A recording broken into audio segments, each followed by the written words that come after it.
So I have a very important and interesting video on how to get rid of this dental plaque tartar situation that you might have. I did a video on this before, but it wasn't fully complete. So this would be like a part 2, because there's something very, very important to add to this formula to get rid of plaque, okay? And this involves vitamin C. Now, we have the vitamin C complex that in nature comes with a lot of different things. One being a part of the vitamin C complex called ascorbic acid. And many times you'll see vitamin C is ascorbic acid, but it's really not. It's just a part of the vitamin C complex. However, you can use ascorbic acid in helping get rid of plaque. But I want to first give you some background on vitamin C in relationship to oral health. Now, you've probably heard of scurvy, which is a severe vitamin C deficiency and all the different effects that can be created. Sailors at one time developed scurvy, and they had a lot of problems because they basically were lacking any food with vitamin C. And then over time, they found that you can give a sailor limes, lemons, onions, even potatoes to supply the vitamin C, and that seemed to cure scurvy. So what is it about this vitamin that is so important? Well, if you don't have enough vitamin C, you cannot make collagen, okay? Vitamin C is essential to make collagen, and I'm talking about collagen in your skin, in your bone tissue, including your teeth, in your ligaments, in your tendons, in your muscles, in your joints, in all of your arteries, including the capillaries. So when you don't have enough vitamin C, for example, in your capillaries, you get blood going through the capillary wall, creating bleeding. And so one of the big indicators to know that you're vitamin C deficient is when you get bleeding gums.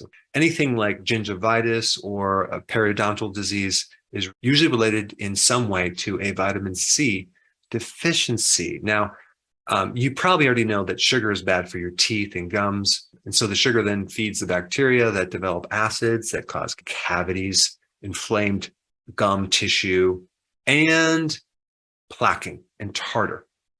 So what actually is tartar? Tartar is biofilms. Okay, what's a biofilm? Biofilms are colonies of microbes that have band together, and they develop these calcium igloos or shelters to hide from your immune system.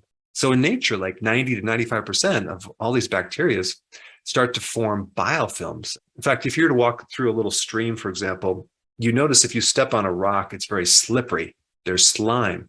That's the formation of biofilms. So in nature, one of the defense mechanisms that these microbes use is these kind of a protective shell. And so biofilms form tartar in your teeth. They form the plaquing in your arteries.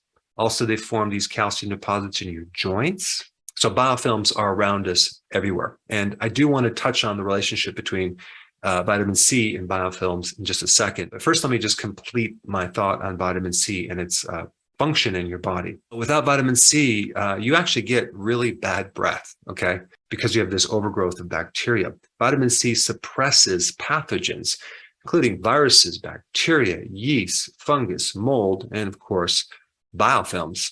Vitamin C also helps to act as an antihistamine. So in the body, when you have histamine, it's related to allergies. And this is why vitamin C is good to take, is to reduce the sneezing, the runny nose, the mucus production. So vitamin C, as I already mentioned, is involved and essential in generating and making connective tissue and collagen. Vitamin C also tends to make active folate. So in the pre-inactive form of folic acid that converts into folate, vitamin C is necessary. Vitamin C is also necessary in converting cholesterol into bile salts, in converting tryptophan into serotonin, in converting dopamine into epinephrine. So there's a lot of neurotransmitter type functions that vitamin C is involved with. Also making adrenal hormone steroids like cortisol, you need vitamin C. And as you already know, vitamin C is very important in fighting off infection and decreasing the duration of how long you get an infection, and also increasing your resistance to infection. When you're low in vitamin C, you're susceptible to getting biofilms, okay? So another interesting point about this is that we know vitamin C saved the sailors, but also there was another problem related to sailors that I want to cover, which is actually interesting. The ship's developing these things called barnacles. And these barnacles underneath the ship would add tremendous amounts of weight and resistance when traveling through the sea. And these barnacles are basically collections of organisms, like clams and lobster and even smaller organisms with this calcium shell. So if you have a ship with all these barnacles, you're going to basically add like a third more fuel because of the weight. And so there's a lot of problems. And the name that they assigned to barnacles would be called marine fouling. And so they've tried a lot of things to get rid of these growth of these biofilms. They tried different paints with chemicals.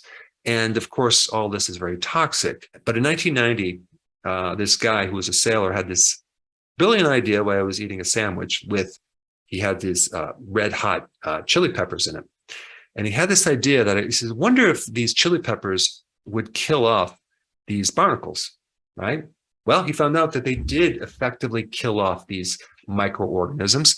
So he developed a type of paint using chili peppers, right?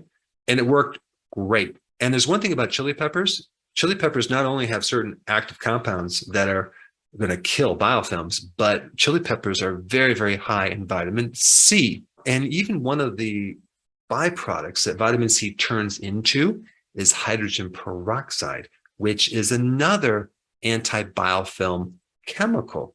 In fact, your body even makes hydrogen peroxide to protect against too many biofilms, which is another interesting point.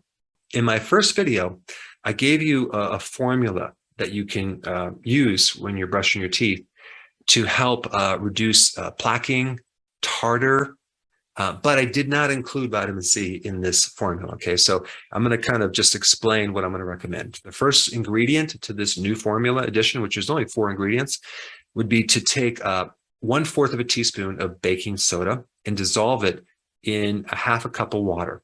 Okay, warm water. Dissolve it completely, and then add 1/4 of a teaspoon of hydrogen peroxide, 3%. Okay, because hydrogen peroxide is a great mouthwash and a very powerful anti-biofilm compound. But then I'm going to recommend something else, 1/4 of a teaspoon of non-GMO ascorbic acid. Now, all you're going to be doing is you're going to be brushing your teeth with this once a day, and you're going to spit out this material, and you're probably going to have one of the most powerful anti-biofilm compounds around. But I recommend brushing your teeth all around, inside and outside, and then spitting it out and rinsing out your mouth. Now, you can also add mint, peppermint, clove as a great essential oil to help as well. And so it doesn't taste so bad, and it can leave your breath smelling a little bit better. But on top of that, just to understand what vitamin C does and the effects of vitamin C deficiency for oral health is huge, you should be consuming things that are high in vitamin C on a regular basis. And that would include several foods, peppers, both red peppers, hot peppers, mild peppers, green vegetables. Okay, pretty much all the green vegetables are loaded with vitamin C. Okay, the next thing would be limes and lemons in your diet.